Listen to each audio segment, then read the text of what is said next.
Di malam-malam Ramadan sebelumnya, Desa Wanasurya kehilangan orang-orangnya. Bukan karena pergi, bukan karena merantau. Mereka hilang saat sahur. Piring masih hangat, air minum masih setengah. Tapi kursi yang mereka duduki, kosong selamanya.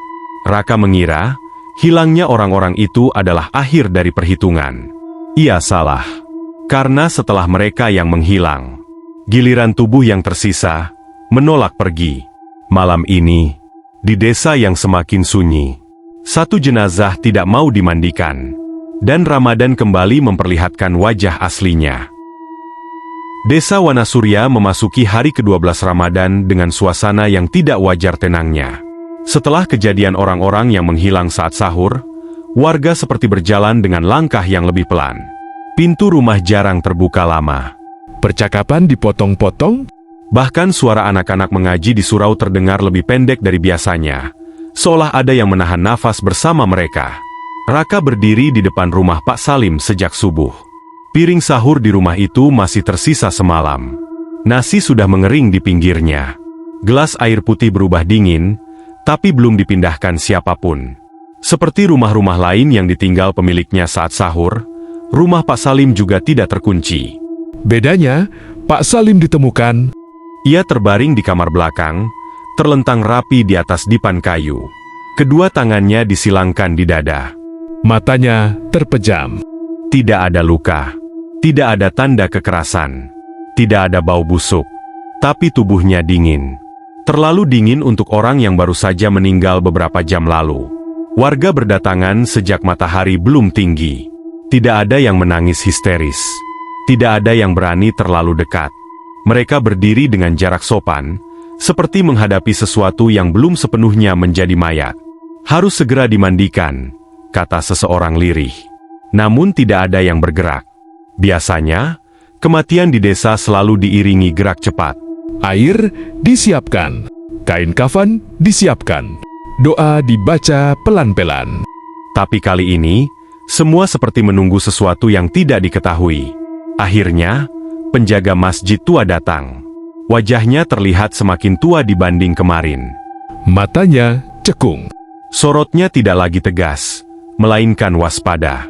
Ia berdiri lama di ambang pintu kamar Pak Salim, menatap tubuh itu tanpa mendekat. "Pak," seorang warga memberanikan diri, "boleh kita mulai?" Penjaga masjid menghela nafas panjang. "Belum," katanya. Satu kata itu membuat ruangan terasa lebih sempit. Raka menatapnya tajam. "Kenapa?" Penjaga masjid menoleh perlahan. Karena tubuhnya belum sepenuhnya pergi. Beberapa warga bergidik. Ada yang spontan membaca istighfar. "Mayat itu," lanjut penjaga masjid pelan, "masih membawa sesuatu." "Apa maksudnya?" Ia tidak langsung menjawab. Sebagai gantinya, ia menyuruh dua orang memanaskan air seperti biasa. Air dimasukkan ke dalam ember besar. Uap tipis naik perlahan. Semua mata tertuju pada ember itu ketika dibawa mendekati kamar. Saat air pertama disiramkan ke tubuh Pak Salim, airnya berubah. Bukan mendidih, bukan memercik. Air itu langsung keruh. Seperti tanah yang diaduk. Warnanya kecoklatan, lalu perlahan menghitam, dan bau amis samar naik memenuhi ruangan. Warga serempak mundur. "Airnya kotor," bisik seseorang. Padahal air itu jernih saat diambil. Penjaga masjid mengangkat tangannya. "Hentikan!" Ember diturunkan. Air di dalamnya terus menghitam, lalu mengental seperti lumpur. Raka menelan ludah. Ia menatap wajah Pak Salim. Wajah itu tersenyum. Bukan senyum lebar. Hanya tarikan tipis di sudut bibir. Tapi cukup untuk membuat jantung Raka seperti diremas. "Dia menolak," kata penjaga masjid lirih. "Menolak apa?" tanya Raka. "Dimandikan." Tidak ada yang berani bertanya lagi. Jenazah Pak Salim akhirnya dibiarkan di kamar itu hingga menjelang siang. Kain kafan belum dibentangkan. Air terus dipanaskan, tapi tak satu pun berani mencoba lagi. Menjelang zuhur, sesuatu yang lebih aneh terjadi. Kain putih yang disiapkan di ruang depan, yang belum disentuh siapapun, tiba-tiba basah. Bukan air. melainkan cairan keruh yang merembes dari tengah kain, membentuk noda tidak beraturan, seperti bekas telapak tangan kecil. Raka menyentuhnya pelan. Dingin. Seperti air yang lama tersimpan di sumur gelap. Penjaga masjid menutup kain itu cepat-cepat. Jangan dilihat lama-lama. Pak, suara Raka menegang. Sebenarnya apa yang terjadi? Penjaga masjid menatapnya lama. Tatapan itu penuh kelelahan. Tidak semua yang meninggal di Ramadan, katanya pelan, datang dengan niat bersih. Pak Salim orang baik, sahut Raka spontan. Baik di mata manusia, jawab penjaga masjid. Belum tentu ringan di hadapan yang lain. Raka terdiam. Sore itu, kabar menyebar ke seluruh desa. Mayat Pak Salim tidak bisa dimandikan. Sebagian warga menyarankan memanggil orang pintar dari desa sebelah. Sebagian lain ingin segera menguburkan saja. Tapi penjaga masjid melarang keras. Kalau dikubur sekarang, katanya, yang tertinggal bukan cuma jasad. Malam pun turun. Ramadan malam ke-12 terasa lebih berat dari sebelumnya. Suara adzan maghrib menggema, tapi tidak semua warga berbuka. Banyak yang hanya duduk diam di rumah masing-masing. Raka duduk sendirian di serambi masjid. Ia mendengar suara kain bergesek dari arah rumah Pak Salim. Seperti kain basah yang ditarik pelan di lantai. Dan bersamaan dengan itu, ia mendengar suara nafas. Bukan dari satu orang, melainkan dari dalam tanah. Raka menutup mata. Ia tahu, malam ini belum selesai. Dan jenazah itu, belum mau pergi. Malam ke-12 Ramadan turun dengan cara yang aneh. Tidak gelap sepenuhnya, tapi juga tidak terang. Bulan terlihat seperti tertutup selapis kabut tipis, dan angin yang biasanya membawa suara serangga, malam kali ini hanya membawa bau tanah basah. Rumah Pak Salim masih dijaga. Lampu dipasang redup. Tidak ada doa keras. Tidak ada tangisan. Hanya beberapa orang tua yang duduk bersila, menjaga jarak dari kamar belakang tempat jenazah terbaring. Raka ikut duduk di sana. Setiap kali ia menoleh ke arah kamar itu, dadanya terasa sesak. Ada perasaan seperti sedang diperhatikan, tapi bukan oleh mata manusia. Penjaga masjid tua akhirnya berdiri. Sudah waktunya, katanya pelan. Semua kepala menoleh. Waktunya apa, Pak? Tanya seseorang dengan suara gemetar. Penjaga masjid menatap pintu kamar Pak Salim lama, sekali sebelum menjawab. Waktunya mendengar. Ia masuk sendirian. Pintu kamar tidak ditutup rapat. Dari celahnya, Raka bisa melihat tubuh Pak Salim masih terbaring sama persis seperti siang tadi. Tidak kaku, tidak membusuk. Wajahnya bahkan terlihat lebih segar. Penjaga masjid duduk di samping dipan. Ia tidak membaca doa. Ia hanya berkata pelan, tapi jelas. Salim, Puasamu sudah sampai di sini. Udara di kamar berubah. Lampu berkedip sekali. Lalu, suara itu terdengar. Nafas berat, tertahan, seperti orang yang menahan air di dada terlalu lama. dada Pak Salim bergerak. Satu kali, warga di luar kamar serempak berdiri. Ada yang mundur. Ada yang berpegangan ke dinding. Raka tidak bisa bergerak. Bibir Pak Salim terbuka sedikit. Dari mulutnya keluar suara lirih. Parau, bukan seperti suara orang hidup. Belum.